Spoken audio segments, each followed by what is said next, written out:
You just dug up something awesome. Now don't destroy it with steel wool. Don't be that guy. Hey everyone, welcome back. Today we're talking about one of the most underrated skills in this hobby, cleaning and preserving your finds. Because digging it up, that is only half the story. The real work actually starts when you get back to the kitchen sink. Before you touch anything with a brush or chemical, you absolutely have to figure out exactly what it is. A Civil War button and a modern trinket can look almost identical when they are caked in ground compacted dirt. Use reference books, Facebook groups, or local forums. Know what you have before you decide how you are going to clean it. Now, for coins, the golden rule is go gentle or go home. We want to preserve history, not erase it. For silver coins, a simple 24-hour soak in distilled water usually loosens up the most stubborn grit and grime.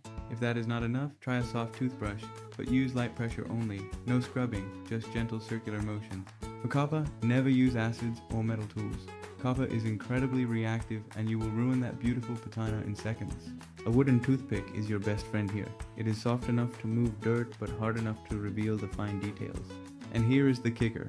Raw, uncleaned coins can actually be worth significantly more to collectors than shiny, overcleaned ones. I once pulled what looked like a crusty black disc at an old home site in South Carolina. I almost tossed it in the junk pile, but I stayed patient. I gave it a full 48-hour soak in distilled water and just watched it sit there. Slowly a date emerged, 1853, a seated Liberty dime. I could have easily ruined it if I had rushed. Because I didn't go at it with chemicals, the original surfaces were intact. The dealers I showed it to were seriously impressed. Next, let's talk about relics and iron. This is where most people make their biggest mistakes after the find. Iron corrodes incredibly fast once it is exposed to the air. Oxygen is the enemy of your iron artifacts. Let your iron finds dry completely first, then seal them with a clear paste wax or something like Renaissance wax. For brass or bronze, a light coat of clear lacquer locks in that gorgeous green patina perfectly. It looks museum quality. Never sandblast, never use a wire brush. You will literally strip the history right off the object and leave it worthless. When it comes to jewelry, things get a bit more delicate. Gold and silver require a different touch. For gold and silver jewelry, a mild dish soap soak is usually safe enough to remove the surface dirt without scratching. For anything you are unsure about, don't rush it, just wait.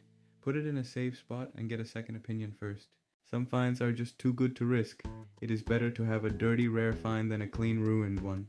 Cleaning is where good finds go to live or die. Take your time, identify everything first, and when in doubt, just do less. Drop a comment below. What is the best find you have ever cleaned up? I honestly love hearing those success stories. And if you haven't subscribed yet, hit that button now. Tomorrow we're covering the best parks to detect right in your backyard. See you then.